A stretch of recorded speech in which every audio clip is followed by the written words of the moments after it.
In addition to covering our recent legislative accomplishments at the State House, we'll be talking to Mr. Mark Tashjian, an entrepreneur and housing provider running for state representative. It's important to remember that SPOA does not endorse political candidates. Therefore, this conversation is not an endorsement of Mr. Tashjian's candidacy by SPOA. However, SPOA extends an open invitation to all political candidates to share their views about housing for educational purposes.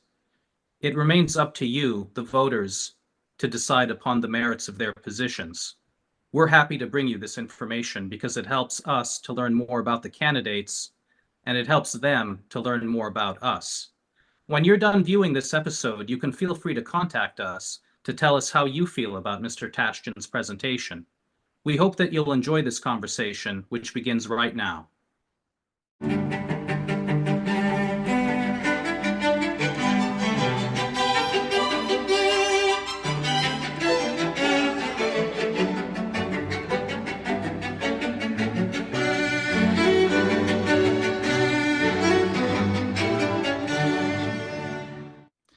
Hello, everyone. My name is Amir Shahsavari. I'm the Vice President of the Small Property Owners Association, also known as SPOA. We'd like to welcome you to episode 9 of our series about housing policy and property rights. I'm happy to welcome Mr. Mark Tashjian. Mark is a business owner and housing provider running for Massachusetts State Representative in the 2nd Essex District. Mark, we know you're busy with your campaign, but we really appreciate the way you took the time to join us today. Thank you very much.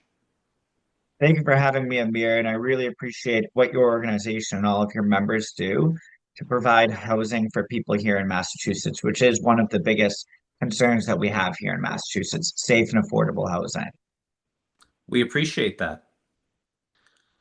Well, I'd like to begin once again by thanking everyone who supported SPOA. The legislative session ended recently, and we scored a number of important victories on Beacon Hill. So with Mark joining us today, we're going to talk about all of those issues. Before we begin the conversation, I just want to remind everyone to please go to our website, spoa.com/join, and to make a donation. Again, it's www.spoa.com/join. We take tremendous pride in defending your property rights and in coming up with reasonable housing solutions that benefit renters and owners and all stakeholders, but we are a group of volunteers, and we can't do this without your help. We provide you with monthly newsletters, the podcast/webinar series that you're watching right now, regular email updates. We have articles published in the mainstream news media. We give interviews with the mainstream media, and there's just a lot of work that we do behind the scenes, talking to legislators on your behalf, testifying at hearings. And those efforts are not entirely behind the scenes. We have been covered for those efforts, but we're also encouraging all of our members to meet with their own representatives to let their voices be heard, so that we can join together in one strong collective voice to do what's best for our communities. So once again, please donate to SPOA.com. Please donate to SPOA at SPOA.com/join. And now, Mark, I'll turn to you. I just wanted to begin by finding out more about your background and what motivated you to run for office. Thank you, Amir. And again, thank you for having me and all that your organization does. You guys have had so many victories this past session to really support small business owners, and in my view, as well as the tenants, property owners as well. Myself, like you, we're both come from families of immigrants, and it's so important to continue the ability for the American dream for people to start businesses, to move here, and to be able to have safe homes here. Um, so as you touched upon, I'm the CEO of Boston Polo Club, as well as have had a number of tenants with various properties over the years. And so I have some experience with both being a landlord. I've rented as well throughout my life. So I have experience as a tenant and as well as a business owner. And I feel that I'm very fortunate in where I'm at in life. And I want to be able to give back to the community here in Massachusetts with this background that I have, to be able to support both fellow business owners as well as individuals who need their voices to be heard here in our communities, especially in the small communities where we live. I live in Georgetown, and oftentimes the smaller communities are forgotten and the attention is given to the big cities in Boston. I think that we need strong advocates for the individual, the business owner, and the small community and small governments. One thing I think that's important for us to remember as well is how most of these landlords are small business owners, and most businesses in America that are employing people are small businesses again, and that we want to make sure to empower small businesses to be able to continue because they're going to be more flexible to the community's needs, to their employers and tenants' needs, and that being able to start a small business is part of the American dream. In the summertime up here driving around, we see the lemonade stands that are opening that little kids are starting. And we see car washes and things of that nature. It's great to see that kind of entrepreneurship and to be able to have a business environment here in Massachusetts where people can start small businesses is so important because if there's too much regulation and too much taxes, the only businesses that are going to be able to operate are the big box stores, these big chains, and that sort of thing.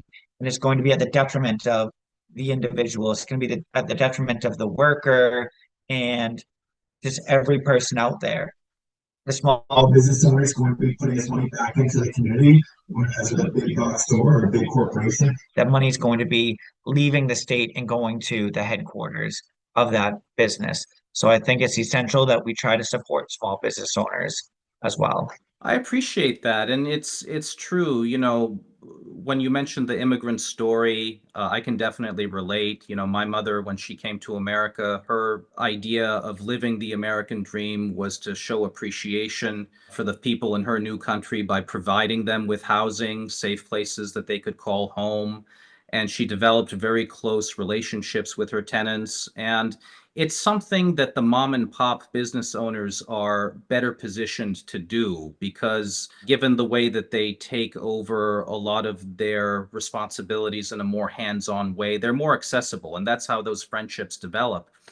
And there's just been a barrage of negativity that's been circulating around, just given the hostile nature of the policy proposals that don't consider the rights of the property owners. And we're happy about tenants and, with the idea that tenants should have rights, but it's not an equal playing field. The folks on the property owner side of the fence are not thought about, or there's a misconception that we're all invincible, that we have unlimited resources of money, which is it couldn't be further from the truth. A lot of us operate businesses at the margins. Our businesses are very, very expensive to operate. You have a situation where tenants are challenged by higher rents, but the property owner has to pay many other bills to run the property and to repair it. And those bills are also going through the roof.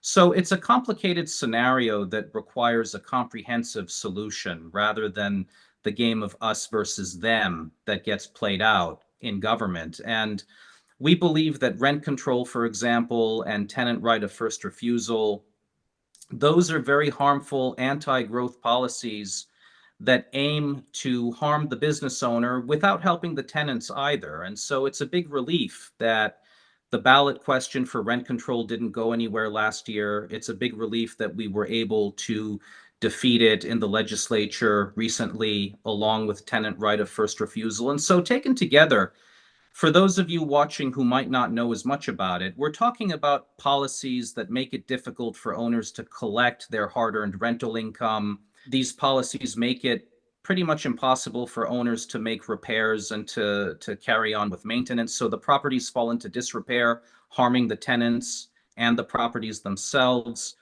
Other components make it difficult for owners to remove difficult tenants from the properties, people who either commit vandalism or who engage in willful non-payment of rent. That not only hurts the properties and the owners, but the other tenants who depend on us to provide them with safe, maintained housing. You have TOPA, which prevents owners from selling their properties at a fair price while preventing other people out there from investing in property. just given all the red tape and everything that's involved. And so I'll pass it to you, Mark. You have that, you have policies like that. And then in sharp contrast, you have the ADU, the lifting of restrictions on zoning requirements to allow us to provide more affordable apartments, in-law accessory apartments. So you have this divide between increased government regulation versus letting the free markets work the way they should. What are your thoughts on that? Many of the people that I know that own multifamily homes, and oftentimes what we're talking about is supporting the individuals who own multifamily homes. They're young adults, they may be first-time homeowners who, especially with the cost of a home in Massachusetts, the average cost being over $500,000, they see having tenants as an opportunity to pay for that dream of having a home. And if there's additional red tape, it's going to make it harder for them to jump in and have tenants and own that first time home and be in that sort of situation.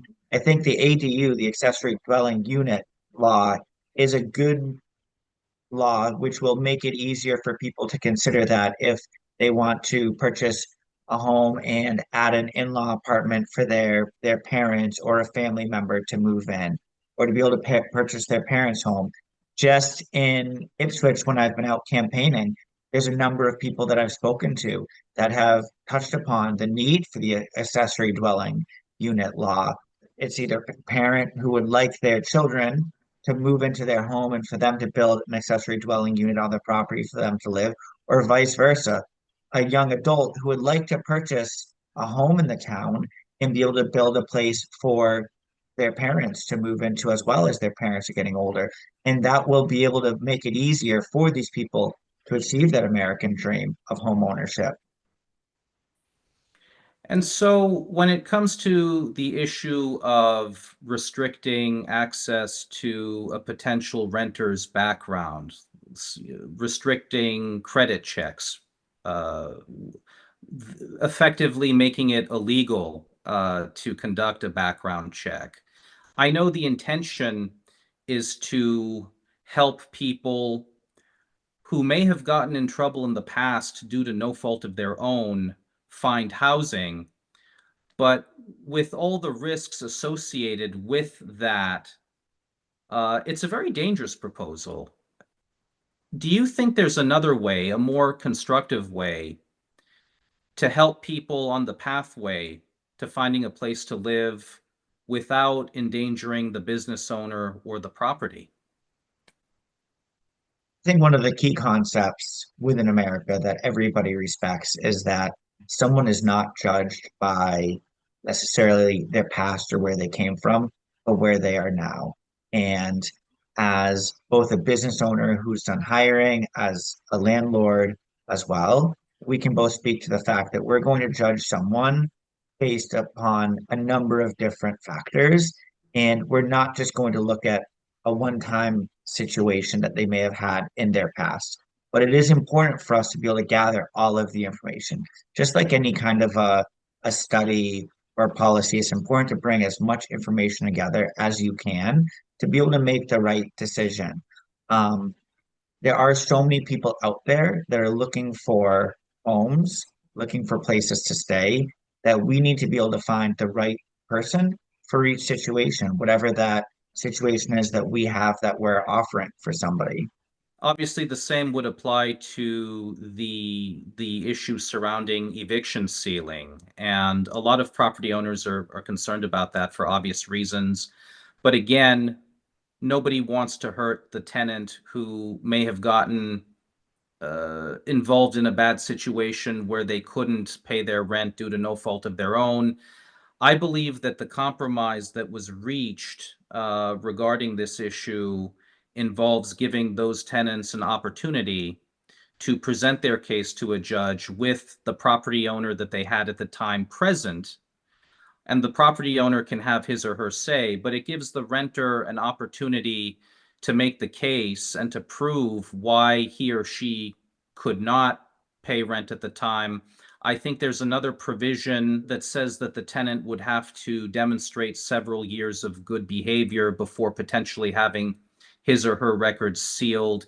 Now, there are other provisions in there, and off the top of my head, I don't remember all the details. I know it's a situation where it needs to be reviewed.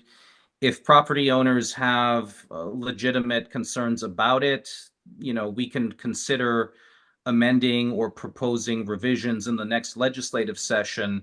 But one thing, and I'm only speaking for myself here, I'm not speaking for SPOA, but I do appreciate the way that the two sides did come together. Senator Lydia Edwards and the leaders at Greater Boston Real Estate Board to work out a compromise that would be fair for both renters and property owners instead of creating a scenario where all eviction records across the Commonwealth would just be sealed.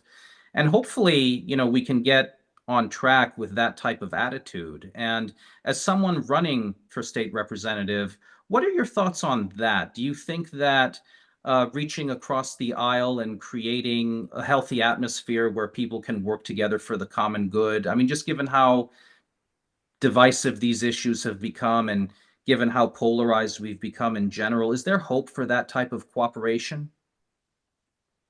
I do, and I think, like you said, Senator Edwards did a good job reaching across and working with the business community to find a solution for being able to look at an individual's past, but only have a look back for a certain number of periods. And then for the property owner as well as the tenant to be able to go before the judge. And a landlord isn't going to want to hold something against someone forever. If it's a fair situation where the tenant, like you said, has been able to be good on their payments and that sort of thing, I think it's totally fair for them to have that look back window at some point sealed. We don't want to hold something against somebody forever. We know that people people go through hard times at different times. People may go through different types of substance abuse or family trouble. We don't know what the situation is that may have caused someone to be in a bad situation, but that doesn't mean that they're a bad person or that they're going to be that way forever. So we have to give people the opportunity to move on past that. And I do think it's essential, no matter what the policy is, that we need to be able to work together across the aisle, whether it's the business community and the workers, or whether it's Republicans and Democrats, or whether it's small towns and big cities. That's a major area where I want to be able to work across the aisle as well, representing a small town community that needs to also have a balance with the big cities in our area, Boston, Lowell, and other major metropolitan areas. So it's going to be essential to work across the aisle in all these different areas for everyone to be represented and respected. And when it comes to the proposals out there to increase taxes and to keep increasing taxes and adding more taxes, we're relieved that we were able to defeat the proposed transfer tax. And we're also relieved that Mayor Wu's proposal to hike commercial taxes in Boston didn't go anywhere at the State House. What could be done to propose an alternative to all that regulation, all that red tape, all that expenditure? What would you say to people on the other side as far as what we can do to bring prices down and to make housing more accessible without increasing government overreach and without raising taxes beyond reasonable limits? Yeah, I think we have lots of examples, even within America, within the past few years, to see examples of people fleeing high tax areas like Massachusetts and New York and fleeing to lower tax areas like New Hampshire and Florida. They're also fleeing high regulation areas like Massachusetts and New York, especially business owners, and fleeing to low regulation areas. Just this past week, I spoke with a business owner who owned a cabinet making business in my community, and he, within the past year, sold a cabinet making business in the community and is planning on moving to New Hampshire. And he's planning on starting a business in New Hampshire because he wants to move to an area that's lower tax and lower regulation. And every day when I'm out there campaigning, people are telling me stories about that, about how they're concerned that they're going to have to sell their business and move to one of these lower tax and lower regulation areas. And we have to understand that if we're implementing a tax or a regulation, it's going to get passed on to the consumer eventually. Now, a lot of it may be taken upon with the business, but some amount of that burden is going to be passed on to the consumer as well, whether it's implementing building regulations like the specialized stretch code that some of the towns are implementing. It's only going to increase the cost and difficulty of building new homes, or especially in making modifications to existing homes. Implementing the stretch code or the specialized stretch code makes it very difficult for a home that is a historic home or within certain building standards to be able to get upgraded or modified to be able to be even more efficient or things like that. So I think that we need to understand that it's good to be educating everyone, and we all want to be in an area where, again, everyone can be safe. Everyone, whether it's a business or a tenant or a worker, can be respected. And I think education and protecting people's rights is very important. But I think that here in Massachusetts, especially, we already have very good tenant rights. We have very good employee rights. And if we keep pushing the limit, we do see people leaving, especially businesses leaving the state every single day. And that will in turn hurt the tenants and hurt the workforce as well. Do you want to comment a little bit about what's specifically going on in your district and some of the differences that may exist between you and your opponent? Yeah, in my district, we're in a very unique area around Boston where we've been balancing development with the unique environmental ecosystem that we're in. We have a lot of shellfish that we get from our area, a lot of fishing, there's a lot of open space, things like that. We are a commuter rail community as well. And to me, it's very important that we preserve that open space for environmental reasons, that we preserve it for the nature. We also are in a very sensitive area with our water resources. And I believe that it's important that we maintain all of that and that we do have some development in the area. I think that, again, the accessory dwelling unit law being passed is a brilliant way to address the housing shortage, but we're not in an area where we can be taking on significant amounts of more housing and major housing projects like we see that has happened over the past few years in areas like Beverly and Burlington. And even if a major project has all the environmental planning done for it and that sort of thing, me being a farm owner and working with a lot of farm owners, we know that when a development goes in next door, a huge amount of our land ends up becoming unusable.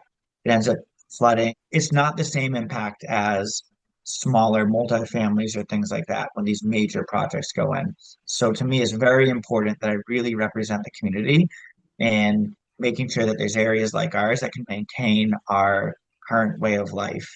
I was talking to someone the other day who was worried that the baby would get thrown out with the bathwater, just referring to all the stakeholders involved with housing, the property owners, especially the renters too, all the tradespeople who rely on property owners to stay in business, the electricians, the carpenters, you name it, the list goes on. And they were just wondering and telling me that when will folks in government understand that when you devalue housing and when you make it difficult to stay in the business of providing housing, people are going to lose the one dependable source of wealth that they have, not just for themselves, but for their children and their grandchildren intergenerationally.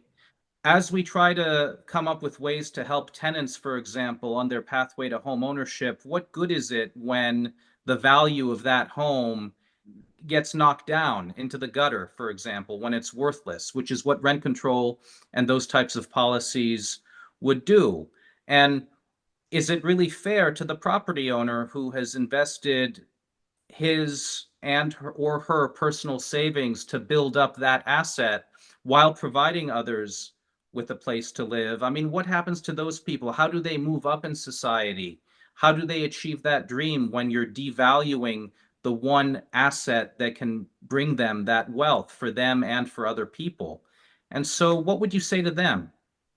I think it's a catch-22 between the fact that we have increasing home values, which are increasing some people's wealth, but like you said, it's making it harder for others to be able to enter into the homeowner market. And I hear that all the time. And the other thing that it makes it very difficult for is for older people to be able to downsize their homes as well. I've spoken with a number of people in all the towns, and I can think of a few just a few weeks ago in Hamilton that I spoke to that were older individuals who would like to downsize their home. They live in too large of a home. They'd like a young family to go in and purchase it. But the cost to buy a condo or a smaller property is so high for them that they're reluctant to sell their home, even though they think that it would be a good thing to do. So, again, the ADUs is a great solution, but there needs to be controlled growth. The kind of growth that we've had and the increase in prices in the past few years, I don't think has been healthy growth. And I think in large part that growth has been because of the difficulty for builders to build new houses with the cost of building going up so much and other types of controls that are stymieing the ability for new homes to be built in a controlled and moderate way.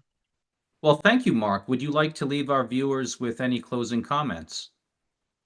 Every single day, I'm talking to individuals who have a lot of fear, business owners that have fear, tenants who have fear, new homeowners who have fear, how they're going to be able to pay their bills, where they're going to find a place to live, whether they're going to be able to stay in business here in Massachusetts.